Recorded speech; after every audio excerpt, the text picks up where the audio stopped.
Hello everyone welcome to Utkal IQ study channel.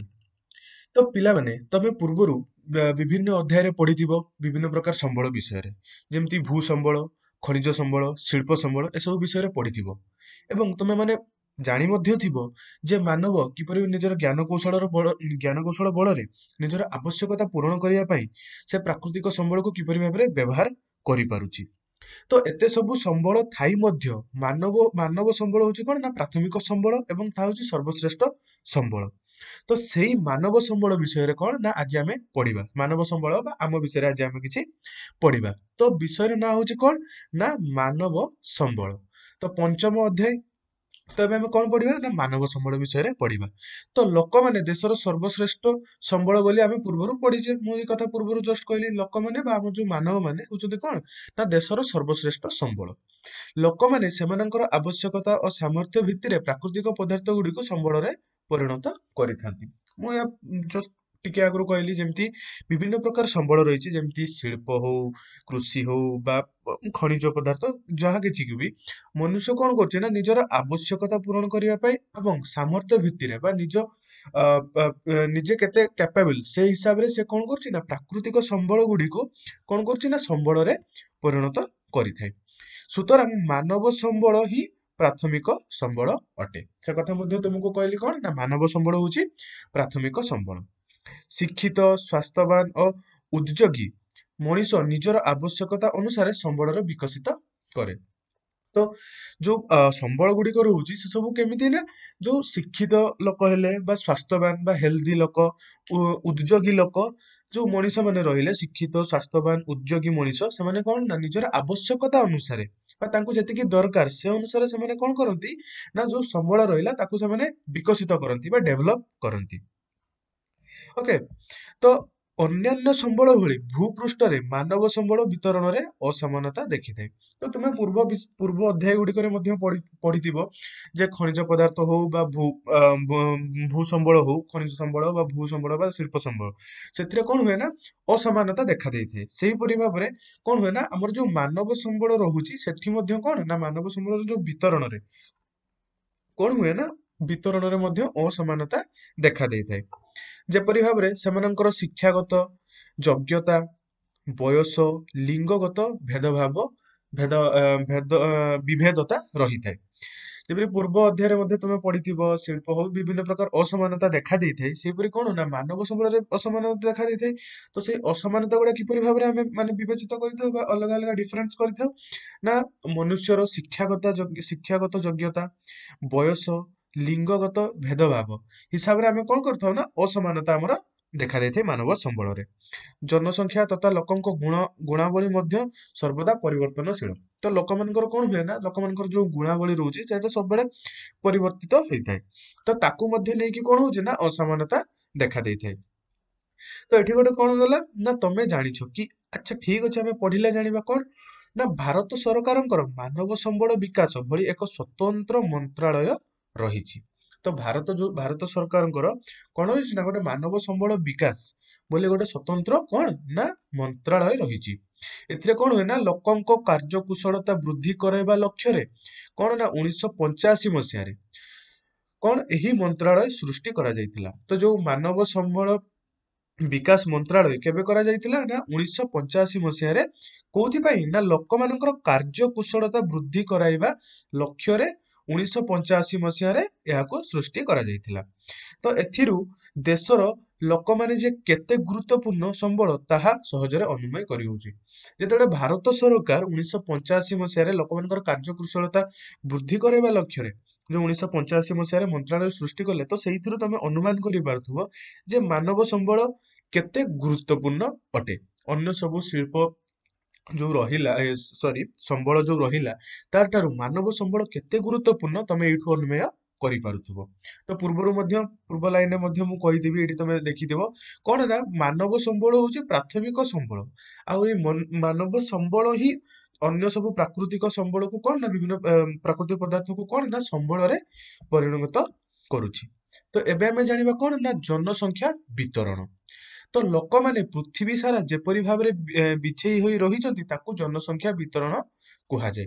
ତ ଲୋକମାନେ କଣ ନା ପୃଥିବୀ ସାରା ଯେପରି ଭାବରେ ବିଛେଇ ହେଇ ରହିଛନ୍ତି ତାକୁ ଜନସଂଖ୍ୟା ବିତରଣ କୁହାଯାଏ। ଯେମିତି ଭାରତରେ 130 କୋଟିରୁ ଏବେ ଉର୍ଦ୍ଧ୍ୱ ଲୋକ ସଂଖ୍ୟା ଥିବେ, ଚାଇନାରେ ଅଧିକା। ତ ପୃଥିବୀର ବିଭିନ୍ନ ସ୍ଥାନରେ ଲୋକମାନେ କଣ ନା ବିଛେଇ ହେଇକି ପଡିଛନ୍ତି, ତାକୁ ଆମେ କଣ କହୁଛୁ ନା ଜନସଂଖ୍ୟା ବିତରଣ ବୋଲି କୁହାଯାଏ। ତ ତମେ ଜାଣି ଆଶ୍ଚର୍ଯ୍ୟ ହବ କଣ ନା ମାତ୍ର ଯୋଉ ଆମର ସ୍ଥଳ ଭାଗର ମାତ୍ର 10 ଭାଗ, ଯୋଉ ଆମର ସ୍ଥଳ ଭାଗର ମାତ୍ର 10 ଭାଗରେ କଣ ନା ଆମ ଯୋଉ ଟୋଟାଲ ଲୋକ ସଂଖ୍ୟାର 90 ଭାଗ ଲୋକ ବାସ କରୁଛନ୍ତି। ତ ଏହା କଣ କହିଲା ନା ତମେ ଯୋଉ ଆମର ମାତ୍ର ସ୍ଥଳ ଭାଗ, ଯୋଉ ସ୍ଥଳ ଭାଗର ମାତ୍ର 10 ଭାଗରେ କଣ ନା 10 ଭାଗ ସ୍ଥଳ ଭାଗରେ ସମୁଦାୟ ଜନସଂଖ୍ୟା ଯେତେ ସବୁ ପୃଥିବୀରେ ଯେତେ ସାରା ଲୋକ ଅଛନ୍ତି ତାଙ୍କର 90 ଭାଗ ଲୋକ ବସବାସ କରୁଛନ୍ତି।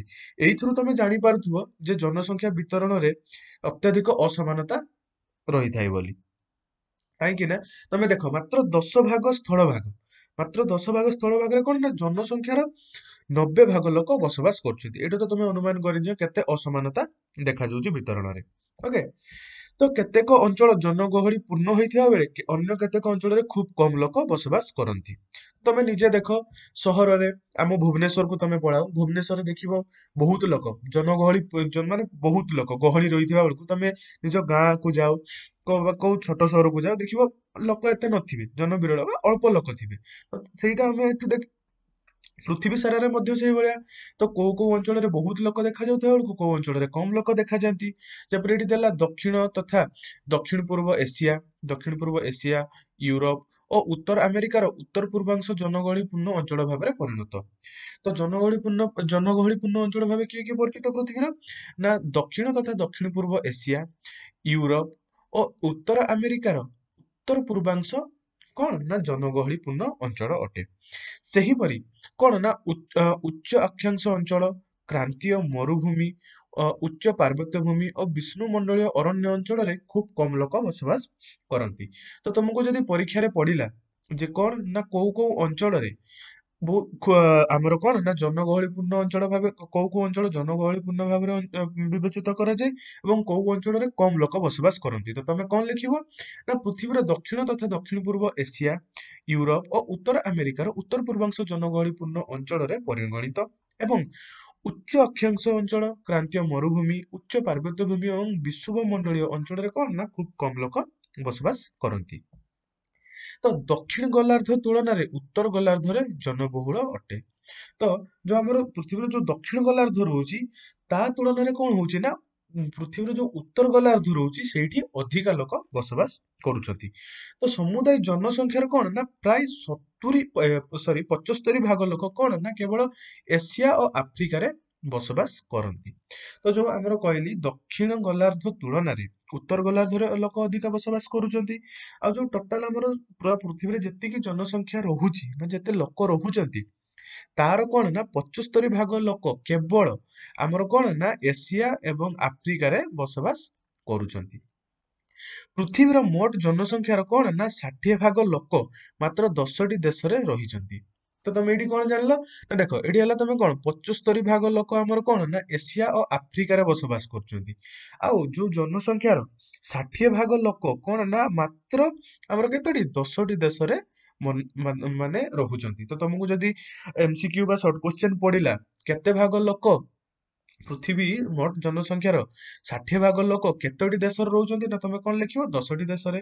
ଆଉ ଯଦି ପଡିଲା 75 ଭାଗ ଲୋକ କୋଉ କୋଉ ମହାଦେଶରେ ରହୁଛନ୍ତି, ତ ତମେ କଣ ଲେଖିବ ଏସିଆ ଓ ଆଫ୍ରିକା। କିମ୍ବା ଯଦି ଏସିଆ ଓ ଆଫ୍ରିକାରେ ମୋଟ କେତେ ଶତକଡା ଲୋକ ରହୁଛନ୍ତି ପୃଥିବୀର ମୋଟ ଜନସଂଖ୍ୟାର, ନା 75 ଶତକଡା ବୋଲି ତମେ ଲେଖିବ। ଓକେ। ତ ଏମାନଙ୍କ ମଧ୍ୟରୁ ପ୍ରତ୍ୟେକ ଦେଶର ଜନସଂଖ୍ୟା 100 ନିୟୁତରୁ ଅଧିକ। ଯୋଉ ଆମର ରହିଲେ 10ଟି ଦେଶ, ସେ ଯୋଉ 10ଟି ଦେଶରେ ଯୋଉ ଆମର ରହିଲେ 60 ଶତକଡା ଯୋଉ ଲୋକ ମୋଟ ଜନସଂଖ୍ୟାର, ତ ସେ ଯୋଉ 10ଟି ଦେଶରେ କଣ ହଉଛି ନା ପ୍ରତ୍ୟେକ ଦେଶରେ ଆମର କଣ ନା 100 ନିୟୁତରୁ ଅଧିକ ଲୋକ ବସବାସ କରୁଛନ୍ତି। ତ ତମେ ଏଇଠି ଦେଖ ଆମର ଇଏ ହେଲା ଏସିଆର, ତ ଏଇ ଯୋଉ ଏତିକି ପାର୍ଟ ଆମର ରହୁଛି ଏସିଆ, ଏସିଆ ଆଉ ଯୋଉ ଇଏ ହେଲା ଆମର କଣ ନା ଆଫ୍ରିକା। ତ ଏଇ ଯୋଉ କଳା ଏଇ ଯୋଉ ଦାଗ ରହିଛି ଏସବୁ ଆମର ଆଫ୍ରିକା। ତ ତମେ ଦେଖ ପ୍ରାୟ ଏସିଆ ଆଉ ଆଫ୍ରିକାରେ ବା ୟୁରୋପ ଏଇ ଯୋଉ ତିନିଟା ଦେଶରେ ପ୍ରାୟ 75ରୁ 80% ଲୋକ ସମୁଦାୟ ଜନସଂଖ୍ୟାର ରହୁଛନ୍ତି। ତ ଅନ୍ୟ ଯୋଉ ଦେଶ ରହିଲା ଅଷ୍ଟ୍ରେଲିଆ ଦେଖ ବହୁତ ଅଳ୍ପ ପରିମାଣରେ ରହୁଛନ୍ତି। ଉତ୍ତର ଆମେରିକା ଇଏ ହେଲା ଉତ୍ତର ଆମେରିକା, दक्षिण अमेरिका एमने देखो बहुत अल्प परिमाण में रोचते तो एई जो चित्रରୁ ତମେ ଜାଣି ପାରୁଥିବ ମାନବ ସମ୍ବଳର ବିତରଣରେ କେତେ ଅସମାନତା ରହି ଯାଇଛି। ଓକେ, ତ ଏବେ ଆମେ କଣ ନା ଆଉ ଗୋଟେ କଣ ଜାଣିବା ନା ତମେ ଜାଣିଛ କି କଣ ନା ଭାରତରେ ଜନସଂଖ୍ୟାର ହାରାହାରି ଘନତ୍ବ ପ୍ରତି ବର୍ଗ କିଲୋମିଟର ପିଛା 324 ଜଣ ଅଟନ୍ତି। ତ ଭାରତର ଜନସଂଖ୍ୟାର ହାରାହାରି ଘନତ୍ବ ପ୍ରତି ବର୍ଗ କିଲୋମିଟରରେ ନା ଗୋଟେ ବର୍ଗ କିଲୋମିଟରରେ କଣ ନା କେତେ ଜଣ ଲୋକ ରହୁଛନ୍ତି ନା ଗୋଟେ ବର୍ଗ କିଲୋମିଟର ପିଛା 324 ଜଣ ଲୋକ ଭାରତରେ ରହୁଛନ୍ତି।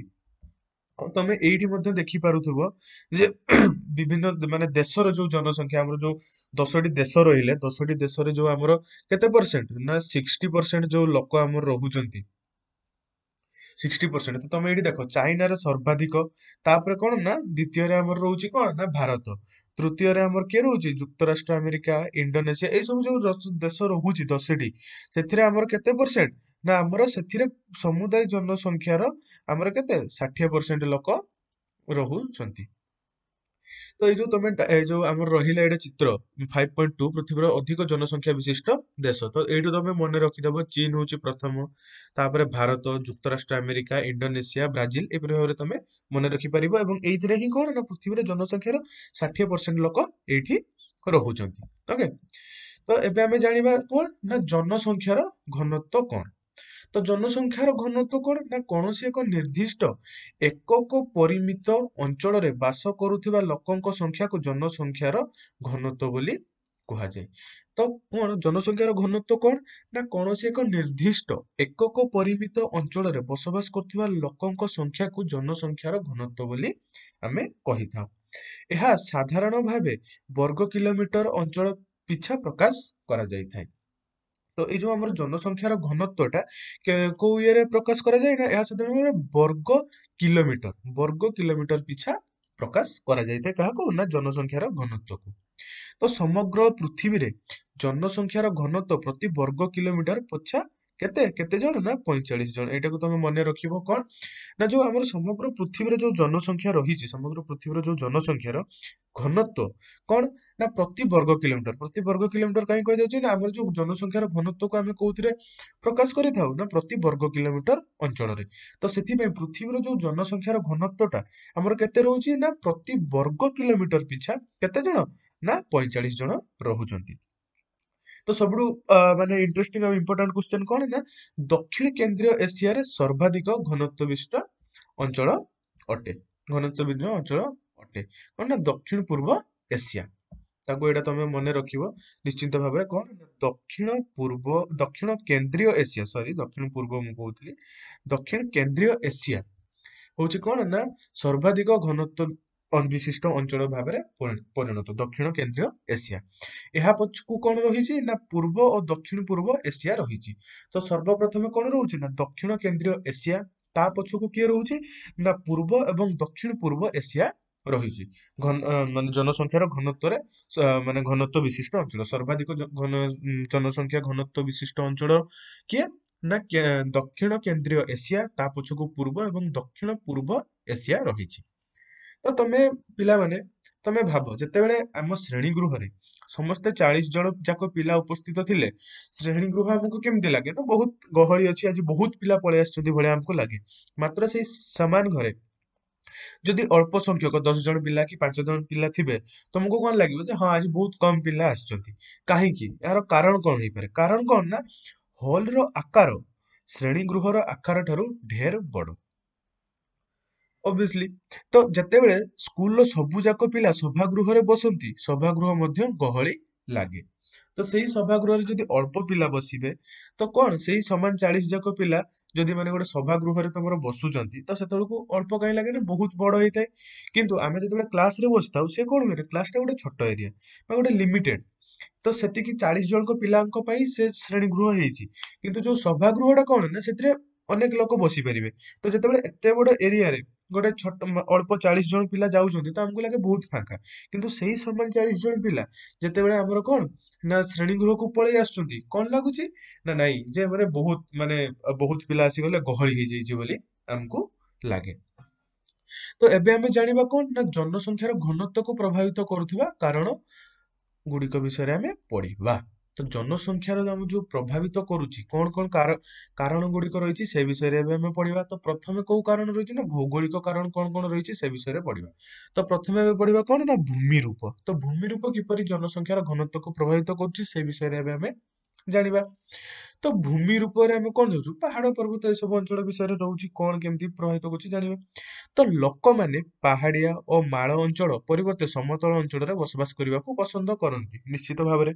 कारण कौन ना एठे कृषि कार्य शिल्पायन तथा विभिन्न सेवा कार्य ପାଇଁ परिस्थिति अनुकूल होता है बा सठिक थाए। जो आम समतल अंचल कौन ना कृषि कार्य हो बा शिल्प काम बा जो भी किसी काम हो तापाई कौन ना उपयुक्त रही थाए।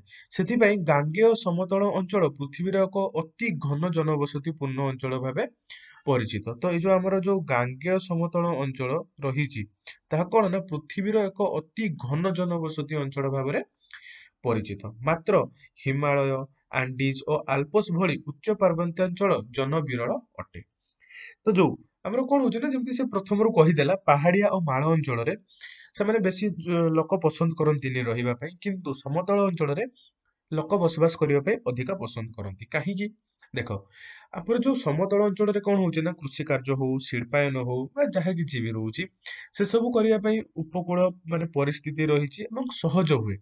किंतु जो जपरी आम रहा हिमालय आंडीज आल्पस उच्च उच्च जो पार्वत्यांचल से ठीक भाव कृषि कार्य हो पारबनी शिल्पायन हो पारबनी जोगाजोग ठीक भाव हो पारबनी। तो किसी माने से जगह किसी ठीक भाव कार्य करहबनी जहाँ फल कि लोक मैंने से सब अंचल रही पसंद करती ना फल कौन हो से सब अंचल जन विरल। किंतु गांगेय समतल अंचल कौन हो कृषि कार्य उपयुक्त रोचे शिल्प जल विभिन्न प्रकार सामग्री मिल पारुची। तापरे अन्य किसी समतल अंचल माने अन्य किसी काम करने भी सुविधा रोथ फल कौन हो ताहाको अति घन जनबसति पूर्ण अंचल भाव परिचित अटे। तो तुम काम रहा तुम कमेंट सेक्शन में बतेब कौन ना आम राज्यर उपकूल समतल अंचल जनसंख्यार घनत्व केंद्रीय पार्वत्यांचल तुलन में यथेष्ट अधिका। तो आम राज्यर कौ अववाहिक कौ समतल अंचल अधिका लोक बसवास कर तुम मत जनइब। आउ कौन ना आम राज्यर उपकूल समतल अंचल जनसंख्यार घनत्व केंद्रीय पार्वत्यांचल तुलन में यथेष्ट अधिक। तो ये जो देदेला आम राज्यर उपकूलवर्ती समतल अंचल तो तमें मत कमेंट सेक्शन में जनइब आमर को डिस्ट्रिक्ट को जिले में अधिक जन माने जनबसति जनसंख्यार घनत्व अधिक ता मत तुम कमेंट सेक्शन में लिखिकी जनइब। तो ये कौन कहला ना आम राज्यर उपकूल समतल अंचल उपकूलवर्ती जो समतल अंचल सब आम रहा तार जनसंख्यार घनत्व केंद्रीय पार्वत्यांचल तुलन में यथेष्ट अधिक। तो जो केंद्रीय पार्वत्यांचल जो आम रहा आंध्र जो मध्य प्रदेश उत्तर प्रदेश जो आम रहा सेतिकार जो पार्वत्यांचल सब रहा ता तुलन में कौन ना अधिका कहीं पार्वत्यांचल रही माने सेठरे जनविरल पूर्व आम कही सारी अधिका लोक बसवास करती ना। आ उपकूलवर्ती जो समतल अंचल रहा समतल अंचल माने अधिका लोक बसवास करती फल कौन हो आम राज्य जो उपकूलवर्ती समतल अंचल से अधिक जनसंख्यार घनत्व अधिक अटे। तेज आम जाना द्वितीय कौन ना जलवायु। तो जलवायु आमर किपरि भाव तार माने जो जनसंख्या को प्रभावित जनसंख्यार घनत्व को प्रभावित करुच्ची ना चरम जलवायु विशिष्ट अंचल लोक मैंने बसवास करने को अनिच्छा प्रकाश करिथांती।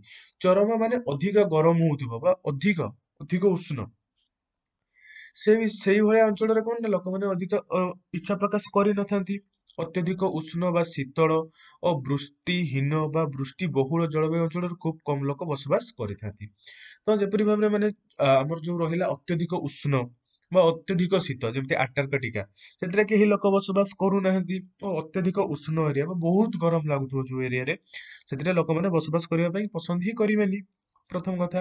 द्वितीय कौन ना वृष्टिहीन बा वृष्टिबहुल जलवायु अंचल तो जगह वृष्टि टोटाली हो मरुभूमि मरुड़ी पड़ुव से जगह लोक मैंने कहीं रे निजर खाद्य खाद्य खावाई लोक मैंने पाऊन तो से सब रही किसी फायदा नहीं। वृष्टिबहुल कौन ना बन्या देखादेव प्राय टाइम बन्या देखादेव नई बढ़ी एसबू फल कौन ना लोक मैंने ठीक भाव बसवास करेंगे नहीं। तेणु से सब अंचल कौन ना बहुत कम परिमाण में लोक बसवास करती नहीं आदौ कर। उदाहरण स्वरूप कौन ना रूसिया और कानाडा अंतर्गत मेरु अंचल आंटार्कटिका साहारा मरुभूमि अंचल तथा विषुव मंडलीय घंच अरण्य अंचल जनविरल बा जनसंख्या अटे। ତ ଯୋଉ ଆମର ରୁଷିଆ କାନାଡା ଅନ୍ତର୍ଗତ ମେରୁ ଅଞ୍ଚଳ ବା ଅଧିକ ଶୀତ ଅଞ୍ଚଳ ବା ସେ ଯୋଉ ରୁଷିଆ ଆଉ କାନାଡାର ଯୋଉ ମେରୁ ଅଞ୍ଚଳରେ କଣ ହୁଏ ନା ପ୍ରାୟତଃ ବର୍ଷର ଅଧା ଦିନ କଣ ନା ସେ ସବୁ ବରଫ ଆଚ୍ଛାଦିତ ହେଇକି ରହିଥାଏ। ପୂର୍ବରୁ ତୁମକୁ କହିଥିବି ଆଣ୍ଟାର୍କଟିକା, ସାହାରା ମରୁଭୂମି ଆମର ଯୋଉ ରହିଲା ବୃଷ୍ଟିହୀନ ବା ଟୋଟାଲି ମରୁଭୂମି ଏରିଆ, ସାହାରା ମରୁଭୂମି ପୃଥିବୀର ସବୁଠାରୁ ବଡ ମରୁଭୂମି କଣ ନା ସାହାରା ମରୁଭୂମି ଆଫ୍ରିକାରେ ଅବସ୍ଥିତ ଅଞ୍ଚଳ ତଥା ବିଷୁବ ମଣ୍ଡଳୀୟ ଘଞ୍ଚ ଅରଣ୍ୟ ଅଞ୍ଚଳ କଣ ନା ଜନବିରଳ ବା ଜନଶୂନ୍ୟ ଅଟେ। ତ ଏବେ ଆମେ ଆଉ ଗୋଟେ କଣ ଜାଣିବା ନା ମୃତ୍ତିକା, ତାପରେ କଣ ରହିଛି ଆମର ଜଳ, ଜଳ କିପରି ଭାବରେ କାରକ ରହିଛି, ଖଣିଜ ପଦାର୍ଥ କିପରି ଭାବରେ ରହିଛି, ସେ ସବୁ ବିଷୟରେ ଆମେ ଜାଣିବା। ଓକେ, ତ ଆମର ମୃତ୍ତିକା କିପରି ଭାବରେ ଜନସଂଖ୍ୟାର ଘନତ୍ୱକୁ ପ୍ରଭାବିତ କରୁଛି ନା ଉର୍ବର ମୃତ୍ତିକା କୃଷି କାର୍ଯ୍ୟ ପାଇଁ ଉପଯୋଗୀ, ଏହା ଆମେ ପୂର୍ବରୁ ପଢିଛୁ ମୃତ୍ତିକା ସମ୍ବଳ, ସେ ବିଷୟରେ ଆମେ ପଢିଛୁ। ତ ଭାରତର ଗଙ୍ଗା ଓ ବ୍ରହ୍ମପୁତ୍ର, ଚୀନର ୱାଙ୍ଗ ହୋ ଏବଂ ଚାଙ୍ଗଜିଆଙ୍ଗ ଏବଂ ଇଜିପ୍ଟର ନୀଳ ନଦୀ ଉପତ୍ୟକାର ଉର୍ବର ପଟୁ ସଞ୍ଚିତ ସମତଳ ଭୂମିରେ ଘନ ଜନବସତି ଦେଖାଯାଏ। ତ ଉର୍ବର ମୃତ୍ତିକାରେ କୃଷି କାର୍ଯ୍ୟ, ତ ଲୋକମାନଙ୍କୁ ବସବାସ କୋଉ ସ୍ଥାନରେ ଅଧିକା ହବ ନା ଯୋଉ ସ୍ଥାନରେ କୃଷି କାର୍ଯ୍ୟ ଠିକ ଭାବରେ ହେଇପାରୁଥିବ।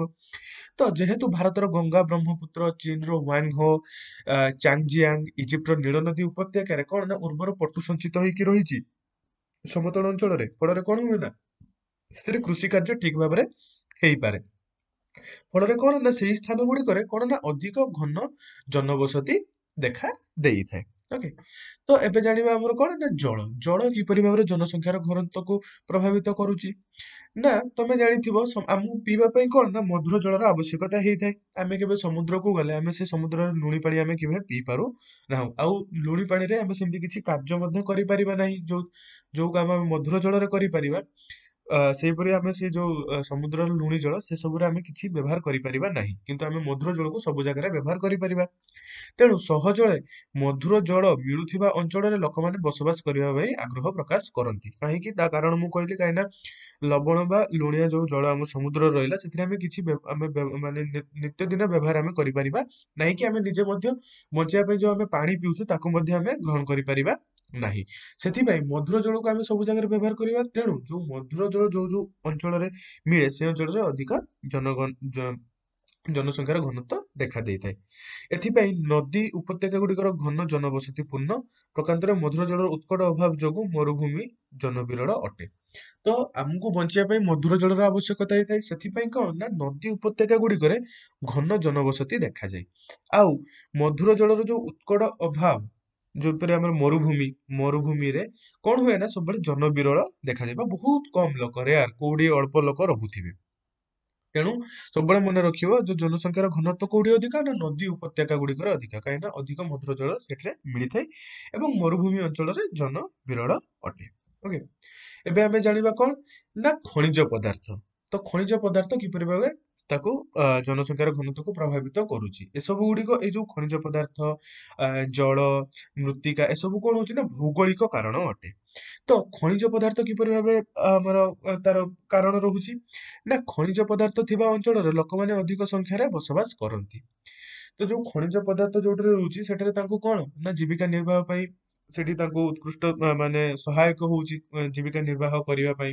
ନିଜକୁ ମାନେ ୱାନ୍ ଟାଇପ ଅଫ ସେଠି ଜବ ମିଳିଯାଉଛି ତାଙ୍କୁ, ନିଜର ପରିବାର ପୋଷଣ କରିପାରୁଛନ୍ତି ଲୋକମାନେ।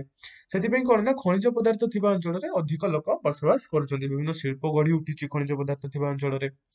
ତ ଦକ୍ଷିଣ ଆଫ୍ରିକାର ହୀରା ଖଣି ଏବଂ ମଧ୍ୟପ୍ରାଚ୍ୟ ଅଞ୍ଚଳରେ ପେଟ୍ରୋଲିୟମ ଆବିଷ୍କାର ଫଳରେ ଏସବୁ ଅଞ୍ଚଳରେ ଅଧିକ ଘନ ଜନବସତି ଗଢି ଉଠିଛି। ତ ଯୋଉ ଦକ୍ଷିଣ ଆଫ୍ରିକାରେ କଣ ରହିଛି ନା ବହୁତ ହୀରା ଖଣି ରହିଛି ଏବଂ ମଧ୍ୟପ୍ରାଚ୍ୟ ଅଞ୍ଚଳରେ କଣ ନା ପେଟ୍ରୋଲିୟମ ର ଆବିଷ୍କାର ହେଇଗଲା ପରେ କଣ ହେଇଛି ନା ଏବେ ସେ ଅଞ୍ଚଳରେ ଅଧିକ ପରିମାଣରେ ଘନ ଜନବସତି ଦେଖାଯାଉଛି। ତ ଆମେ ଯୋଉ ପଢିଲୁ ଖଣିଜ ପଦାର୍ଥ ବା ଜଳ, ମୃତ୍ତିକା, ଆମର ଯୋଉ ଜଳବାୟୁ ଆଉ ଭୂମି ରୂପ, ଏସବୁ ହଉଛି କଣ ନା ଭୌଗୋଳିକ କାରଣ। କାହାର ନା ଜନସଂଖ୍ୟାର ଘନତ୍ୱକୁ ପ୍ରଭାବିତ କରୁଥିବା କାରଣ ଗୁଡିକ ମଧ୍ୟରୁ ଇଏ ହେଲା ଭୌଗୋଳିକ କାରଣ। ଆମେ ପରବର୍ତ୍ତୀ ପାର୍ଟରେ ଆମେ କଣ ପଢିବା ନା ସାଂସ୍କୃତିକ ସାମାଜିକ ସାଂସ୍କୃତିକ ଓ ଆର୍ଥିକ କାରଣ କଣ ରହିଲା ଜନସଂଖ୍ୟା ପୃଥିବୀର ଜନସଂଖ୍ୟାର ଅଭିବୃଦ୍ଧିର କାରଣ ଏସବୁ ଆମେ ବିଷୟରେ ପଢିବା। ତ ଆଜି ଆମେ ଯୋଉ ପଢିଲୁ ମାନବ ସମ୍ବଳ କଣ, କାହାକୁ କୁହାଯାଏ, ତାର ଜନସଂଖ୍ୟାର ଘନତ୍ବ କଣ, ଜନସଂଖ୍ୟା ବିତରଣ, ଏସବୁ ବିଷୟରେ ଆଜି ଆମେ ପଢିଲୁ। ତ ଏଇ ସବୁ ବିଷୟରେ ଯଦି ବି କିଛି ତମକୁ ଡାଉଟ ରହୁଛି ତମେ କମେଣ୍ଟ ସେକ୍ସନରେ ପଚାରି ପାରିବ, କିମ୍ବା ଆମ ଯୋଉ ଟେଲିଗ୍ରାମ ଚ୍ୟାନେଲ ରହିଛି ଉତ୍କଳ ଏକ୍ୟୁରେ ସେଥିରେ ମଧ୍ୟ ତମେ ଜଏନ କରିକି ତମ ନିଜର ଡାଉଟ କ୍ଲିୟର କରିପାରିବ। ତ ଆଜିକା ଭିଡିଓ ଯଦି ଆପଣମାନଙ୍କୁ ଭଲ ଲାଗିଛି ଲାଇକ୍ କରନ୍ତୁ, ସେୟାର କରନ୍ତୁ, ସବସ୍କ୍ରାଇବ କରିବାକୁ ଜମାରୁ ଭୁଲନ୍ତୁ ନାହିଁ। Thank you.